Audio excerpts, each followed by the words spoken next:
Good morning to everyone. We are talking today about defying the imposter syndrome and how to proactively manage your inner critic.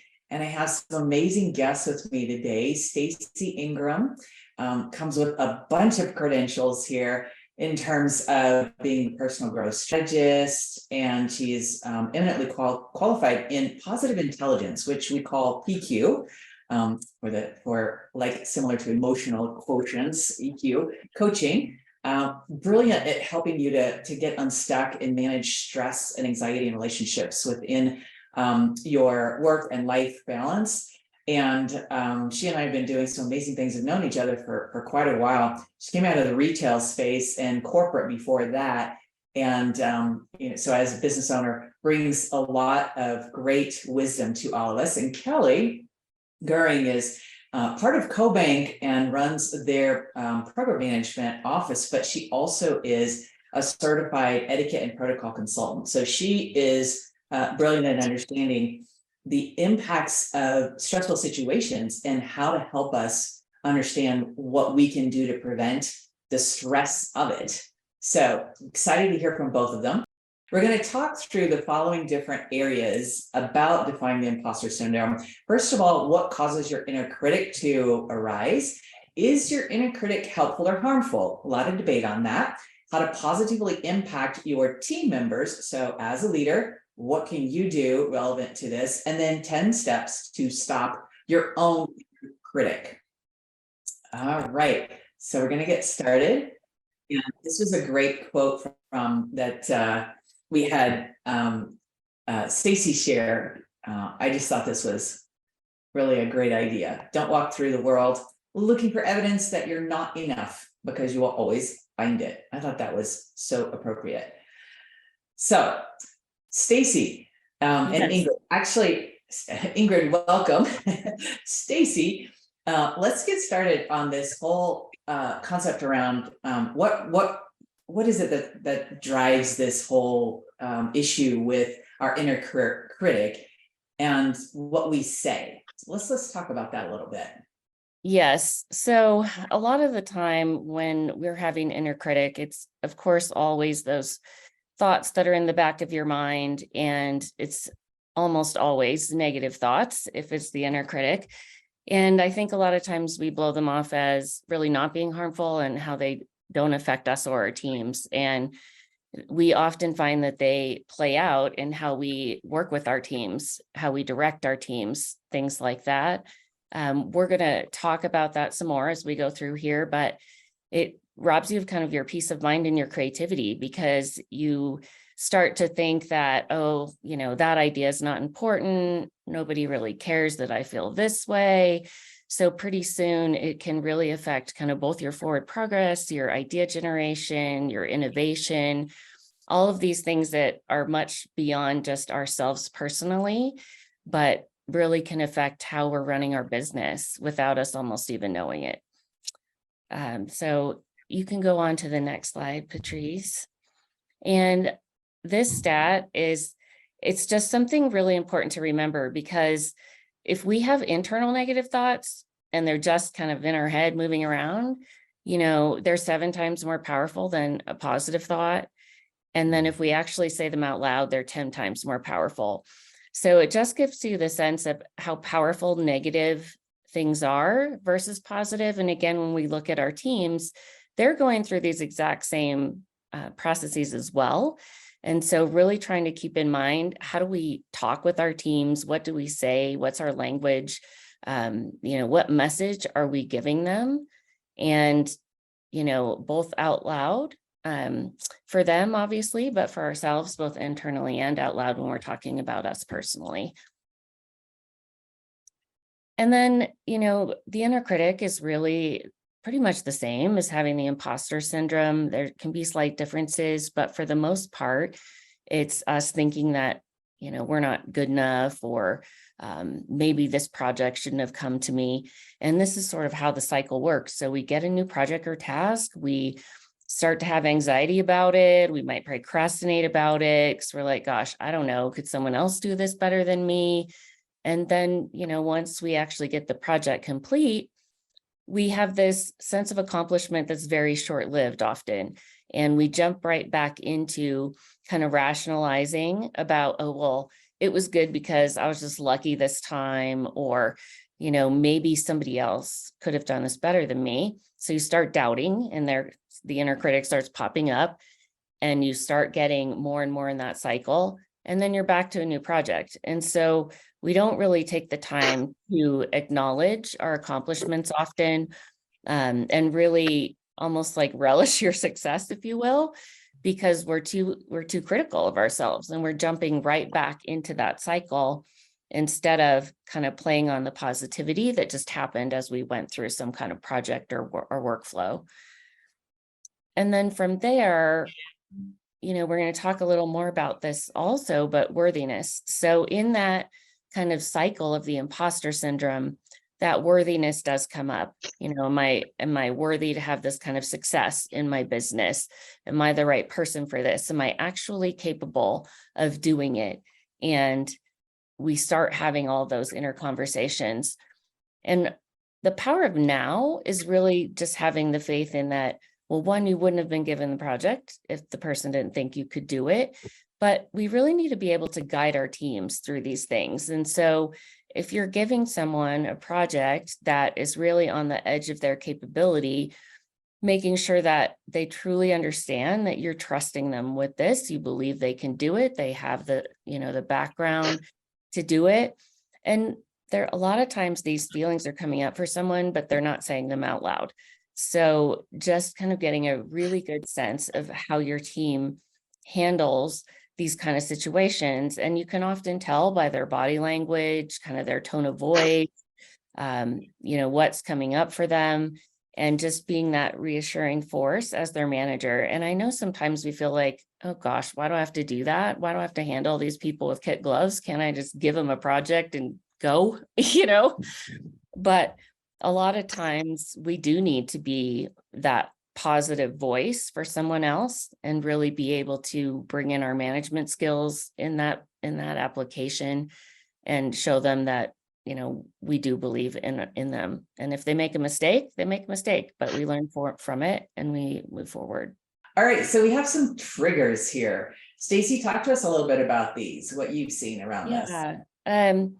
Well, first of all, fear can be one thing. And just to sort of build on what Kelly was saying is, I see it a lot with new managers, is somebody that is being put into a position that possibly they're not quite ready for. And why I say that is, in some of the companies that are very high growth, they're moving so quickly that they are bringing people on. They have to promote them quickly because they're just, growing and growing.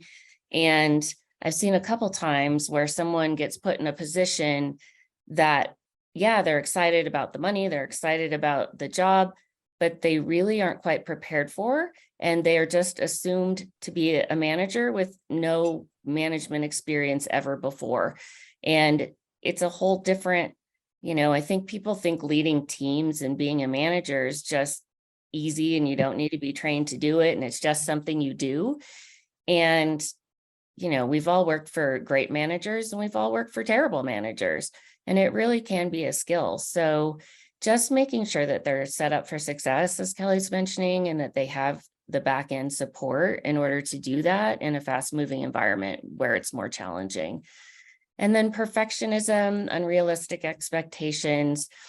This is hard and it depends on your personality, but I am myself really a perfectionist. And sometimes it can be hard on your team because you're constantly jumping to the next thing around, how do I make it better? What do I do next? What needs to happen? And not, again, going back and kind of giving everyone that moment of pause where they can kind of take in a positive experience and what they've achieved. And then self-doubt, as we've been talking about, a lot of times we're having these inner critic voices, and to be honest, they're not always even our own. Sometimes it's expectations we're feeling from others. Sometimes it's based on things that we've experienced in our past, a mistake possibly. It can be from all different types of directions that we receive self-doubt. And then fear of being vulnerable. And the quote that Patrice read in the very beginning, it's from a brand new book that Brene Brown has. And it talks about being in the wilderness. And, there's some good conversations around, okay, when I'm doing innovation and I'm doing these things that's really kind of putting myself out on a limb, how far am I really willing to do that? And is it a safe space for me to do that? And in companies that need a lot of innovation and new ideas and creativity, that's critical to their success. So being able to be in an environment where you really truly feel like you can be very open, honest, your authentic self, you can throw ideas out there, it's not going to kind of backfire, and that you have that environment for growth. So Stacey, tell us a little bit about situational lack of confidence and that fear of vulnerability. Yeah. So, also when we were talking about Sean's question, one of the things that came to mind to me was sometimes it helps if you have teams with difficult dynamics to use a RACI chart. I don't know if you use those, but it's just RACI. And for those that don't know it, it just means right at the beginning of the meeting, kind of outlining who's responsible, who's accountable, who is to be consulted, and then who is sort of that information person, and bringing all the right things to the table. Because sometimes that can take away a little bit of that vulnerability piece also, because it's sort of outlined right in the beginning. Like, I need all the information from you. I know you guys have things to add to it as a, consulting in, but this is the person that's going to make the decision. So there's not a lot of arguing over that. Like, I'm in charge. No, you're in charge. And sometimes that can happen, especially if you have dynamics between departments where they don't get along very well. And that fear of vulnerability, I think a lot of that also comes in idea generation stages, where you feel like you put something out there, even though we all know we're not supposed to, jump on ideas when you're brainstorming. It happens. And so how to get your staff to be vulnerable enough to stop or to continue to do ideas. And one little technique around doing that is you can go back to someone if they're throwing out ideas and say, the next person has to sort of say what I like about that idea is. And honestly, you may not like much about that idea, but typically, they say about 10% of every idea at least has something good in there. And so if you can find something where you can say what I like about that idea is, and then add your own thoughts on top of that, it creates an environment where people aren't afraid to throw something out there because they're not immediately shot down. And it sounds like to them, what you add on top of it might be almost completely opposite, but just the fact that you're able to put a little statement in there about what I like about that is helps build enough confidence in that person for them to continue to generate ideas. Awesome point. The yes, and I love that. So I'm going to take a moment just to talk about this in the framework and context of when we as individuals are out there looking at next opportunities, maybe a year from now, or preparing for something 2 years from now, or maybe we're actively looking at new opportunities. And how do these triggers impact our ability to present ourselves and feel confident in the situation of being the bright light shining on us, and we have to convince people of our skills and our background and all of those different things. So the same things that Stacey and Kelly are applying here, and the tactics and the techniques, you want to think about that for yourself as well. So when you get that sense of fear, you know how that feels. Your shoulders are a little tense, your gut feels a little hardened. Those kinds of things, your breathing gets a little bit shallow. So thinking about what is causing that in the situation and what you're going to do next time round in the same kind of situation to help yourself prepare for and get past that hurdle. Thinking about your own expectations of the outcomes of your conversations when you're networking, when you're in interviews, when you're in presentation mode of presenting your ideas, 30, 60, 90-day plans. Thinking about what are realistic expectations that I want to come away with from that will help you settle this. thinking about your own self-doubt, and immediately, as Stacy was talking about, think about your wins to counteract your self-doubt, and similarly your lack of confidence on those things. So let's talk about some positive steps to stop the inner critic. Kelly, we'll let you start first, and then we're going to Sure. come back to Stacy as well. You know, positive steps. Okay, you do parties at the end or a celebration at the end of some long work effort, some project, something, and you reward yourself and you stop and look back and go, I was a part of a really successful team, and my part and my role really helped us be successful. And not only celebrating everybody on your team, but actually stopping and thinking about yourself. And it's, and I know everybody's heard this: self-love, self-appreciation, awareness of what positive things you bring. I was talking to Patrice and Stacy before everybody jumped on. We did a career fair yesterday, and one of the HR reps that I was with, she's like, "Oh my gosh, you're so social, and you really bring something positive to this." And I was like, well, thanks, because this is where I belong. So, really writing down, really acknowledging, wow, I had a great day and here's why, or setting your thoughts for the day. I'm going to have a really great positive day. For example, coming into this is something that really sings to my heart, sharing knowledge and working with groups of folks like this. So I knew my day was going to start out really positive because I get to share it with everyone here on the phone. So just really empowering your own self-worth. Stacy? Yeah, I think one of the things that works for a lot of people is actually naming your critic. Like I was with someone who she named her critic Tasmina, and it sounds kind of goofy on the outside, but it allows you to very quickly, when you start hearing those voices, say, no, you're not invited. You're not, just basically almost in your head, talk back to them, because you're separating it from yourself by doing that. And so it just brings a little bit more power back and a little bit more confidence back.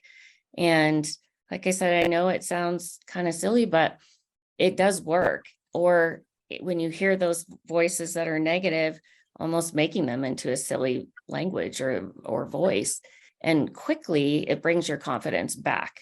It gives kind of your power back in that moment.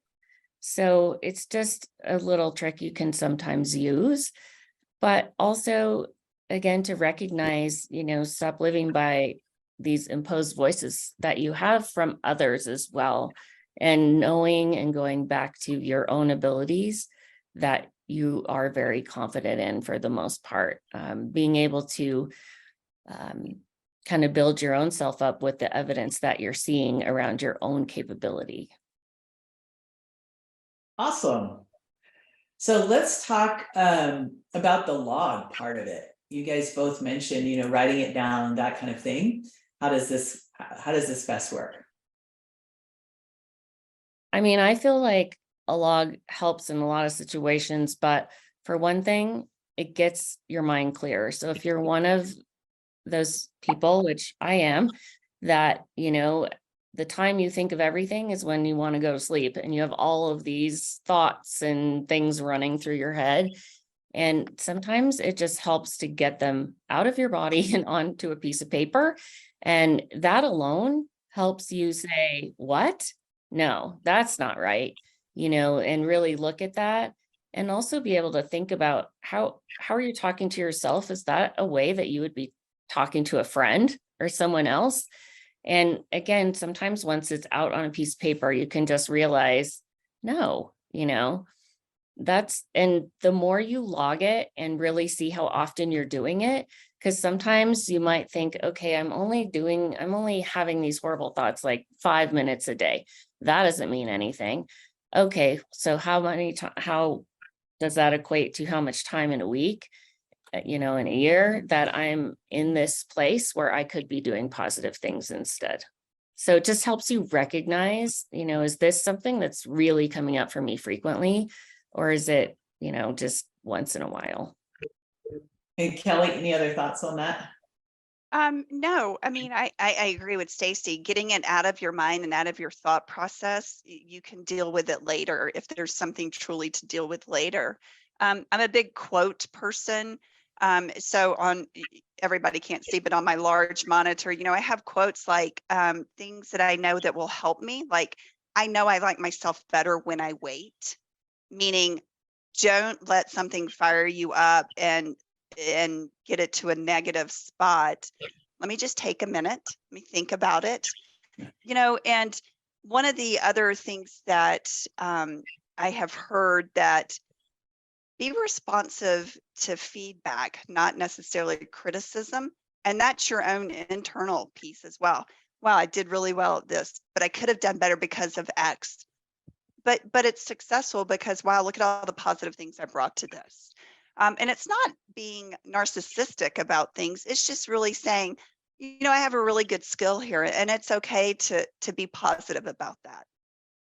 So positive steps, Stacy, talk to us about these aspects around evidence and voice. Yes. And again, I know we've talked a few times here about this, but being able to bring forth the evidence that you have for a feeling. And Kelly mentioned that, if you do need to address it later, you can. And yeah, there's sometimes are things we need to address, but it's not everything that's popping in. So the more you can kind of use that log or the journaling, whichever, it can get you to that place of going back to what actually does need to be addressed. But also, again, the statement about, sometimes I do smart things versus, God, I'm so dumb. Why did I do that? Being able to try and reframe a little bit those statements and those conversations into a more positive place. And then when we're talking about building mental muscle, another way you can often do this that is totally off of everything we've talked about, but things like meditation. And what they do is they allow you to intentionally focus your mind. And so during meditation, often you're thinking of other things. So you get this thing that pops in your mind, and then you go back to the meditation, get this other thing that pops in your mind, and then you go back to the meditation. And really what that's doing is it's just training yourself to be able to pull yourself back to an area of focus or thought. And so it allows you to kind of literally build that mental muscle, just like you would do a physical muscle, to be able to have more laser focus about your thinking and being able to control that a little bit better. I mean, I think a lot of times people just think of meditation as a way to relax, but it is that, but it's also really a way to be able to focus your own brain, your own mind. Awesome points. So this is about the out of control and in control. So talk to us a little bit about this line. This business and how this relates to our business. I mean, I'll just start real quick because we had a good conversation in our breakout about, some things that are in control and some things that are not in our control. And one thing that can help is to just say, okay, is this my business? Is it someone else's business? Or is it the universe's business? Like there's certain things, like I can't worry about the war in Ukraine, even though I think it's horrible. I can't personally affect that. So I need to not worry about that, and just being able to put into perspective. And I know Kelly has thoughts around this as well. Agreed. You're on your way to a meeting and you're driving there and you're so frustrated with everyone else's driving because you think you're the best driver on the road. So there's things that are really out of your control, and you're just going to get yourself worked up over things that are truly out of your control. And again, in our breakout, we were talking about planning. The more that you can do planning, the better off you feel. You're more comfortable. My husband jokes because I plan and I'm always early to a lot of different things, except for this morning. I slid right in like 2 minutes before our conversation started. but he thinks I'm going to be early to my own funeral. So, but planning is a key element of what you do, that those things that are in your control. I know what energy I'm giving to certain things. I know how I'm going to handle challenges and obstacles that may come up. I leave early in case there is an accident on the road. I ensure that I've read over all of my notes. For example, last night I was, so Patrice, Stacy, and I didn't just come in this morning and go, hey, we're here. We actually had a lot of planning meetings and conversations. So those things are in my control. I know how I'm going to show up. I reviewed my documentation last night. I came into this with a positive feeling. I can't take into my control how someone else is going to perceive us providing this presentation this morning. I'm just here showing my authentic self, building on my experiences, and hoping that the rest of us, as we're all here together, getting some positivity out of this and how to improve yourself moving forward. Great points. So communicating to the team, 7%. So it's such a great reminder. 7% of your message is communicated through words, and the rest of it is your tone of voice and your body language. So thinking about that, Kelly, what's a good example of where the tone and the body language are maybe have been in conflict with the message that you may have come across recently? Sure. So we spoke about this in our breakout group. You're up doing a presentation and you wore some pants that everybody can only focus on your pants and the way you're moving. So if you're really trying to bring a positive message and you're sitting there reading everything, is this really the person I want to listen to? Or is it such a serious conversation and they're like all over the place? Like, you shouldn't be positive about, a plane crash or something like this. So it's really talking about the communication of how body, tone of voice, and the words that you're speaking. So, when you're going through college, or my son will be graduating from high school in May, I always tell him your tone matters. You may not be upset about something, but the way you're delivering it is awful. Of course, he's a teenager, and those that have teenagers understand that. But so that's your personal life, in your professional life. Again, it's how you are communicating your message. I always joke when I talk about these percentages, I joke with my audience to say, I know you guys are way more intelligent than this, so it's really going to be more than 7% that you're hearing of my spoken word. But yeah, these are things that you really need to pay attention to. Here's our wrap up on this. So as an individual, some of the key points that Stacy and Kelly have brought to our attention is, first off, notice the critic, separate the critic from you, like give it a name, etc. I love that. Replace the critic. That was a key step we talked about, embracing the lessons, and then catch positive actions. This one, what we're talking about there, we didn't harp on it too much, but catch people doing things right. Early on when I was a manager, that was one of the things that I learned that I needed to do because I tended to focus on what didn't go well. And one of my mentors was really quick to point out I needed to catch people doing things right on a daily basis. It had a really positive effect, both with raising my children as well as the people that I work with. And then Stacy gave some great examples about meditation and the detaching with that.